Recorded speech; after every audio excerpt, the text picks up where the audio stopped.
All right, new poll out today. The Economist, left-leaning, YouGov, 1,521 U.S. adults, most of them registered voters. Democrat 40%, Republican 39%, Independent 18%, fair sample. Do you have a favorable or unfavorable opinion of Joe Biden? Favorable 39%, unfavorable 58%, and that will sink even further because Biden's policies are not going to change. You know, they'll do something on the border, but it's too late. And the economy, you're paying what you're paying, and then those prices aren't going to come down in any significant way. Kamala Harris, favorable 38%, 1 point below Biden, unfavorable 53%, and that's not going to turn around either. I mean, Kamala Harris is just not a credible vice president at this point in history. Donald Trump, favorable 45% now for The Economist. That's a big number, 45%. Unfavorable 52%. That's way better than Biden's numbers. Governor DeSantis, favorable 38%, 7 points lower than Trump. Unfavorable 45%, 7 points lower than Trump. It's not a good number for a candidate that has to surge, and I don't believe the governor will. Nikki Haley, favorable 33%. That surprised me. They're unfavorable 41% for Nikki Haley. Don't know 26%. So that she has a chance to turn that around a little. Chris Christie, favorable 25%. That's the lowest number in the survey. Unfavorable 52%. He doesn't have a chance, and he'll be gone shortly. Joining us now from Miami, not a bad place to be in January, Mark Penn, who's the chairman of the Harvard Harris poll, which will have some numbers coming out in the middle of this month. We follow that poll. We believe that poll is responsible.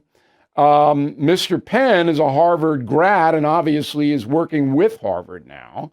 So do you have any thoughts on the brouhaha that has developed in Cambridge?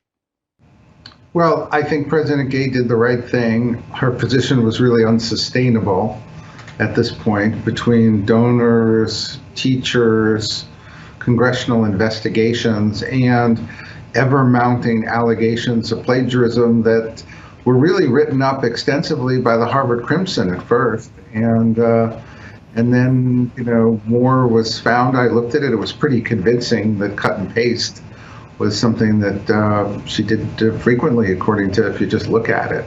So I think this had to break this way. It'll be interesting to see whether or not the corporate directors, who are mostly, former Obama administration officials, it's really quite interesting how the Harvard Corporation became mostly Obama-appointed officials who appoint themselves. And as a Harvard grad, I always thought the overseers that we vote for actually had the power. And so I was kind of shocked to learn that that wasn't the case at all. No. What about most people don't go to Harvard. They can't go to Harvard. They don't care about Harvard. But this whole thing, as I pointed out in my memo today, influences politics in this country, does it not? Well, look, I do think this is a watershed event here on some big issues that had been brewing.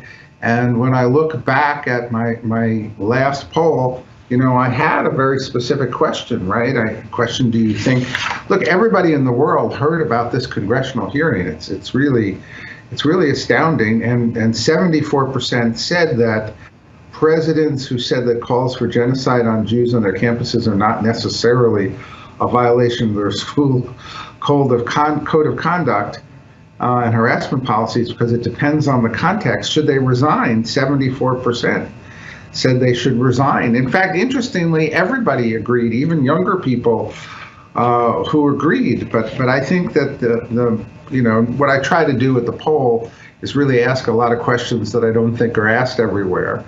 And I said, look, do you think that identity politics based on race has come to dominate our elite universities? 64% agreed with that. And again, 69% of 18 to 24-year-olds. But But the real incredible question to me said there's an ideology that white people are oppressors and non-white people of certain groups have been oppressed, and as a result should be favored today at universities and for employment. Do you support this ideology, 35, oppose it, 65? But then when I look at 18 to 24, 79% support that ideology. Yeah, because they don't know anything. I mean, they're not out in the real world. They don't see for themselves what's really happening in the marketplace. They live in a dream world where they get a lot of stuff on the internet from the sites that they favor. Let's talk about the upcoming, because this is what's going to be on BillO'Reilly.com and the No Spin News. We are going to have the best election coverage, and you're one of the smartest guys in this arena. So the Iowa caucus is a lock for Trump, as I said last night, because it's full of MAGA people, and maybe Haley will do a little bit better than expected, but that's the last stand for DeSantis. Everything is expensive these days, you know that. The government is printing trillions of dollars and consumer prices higher than ever. If the government continues its printing and spending, the dollar could continue its free fall and lose its coveted role as the world reserve currency. Let's hope that doesn't happen. But there are a few things you can do right now. American Hartford Gold can show you how to protect your money, your retirement, your hard-earned savings against inflation by helping you diversify a portion of your portfolio into physical gold and silver. Start with a short phone call, and they can have physical gold and silver delivered right to your door or put inside your 401k or IRA. So please call or text them right now. Tell them Bill O'Reilly sent you. Call 877-444-GOLD, 877-444-GOLD, or text GOLD to 65532. Again, that's 877-444-GOLD, or text GOLD to 65532.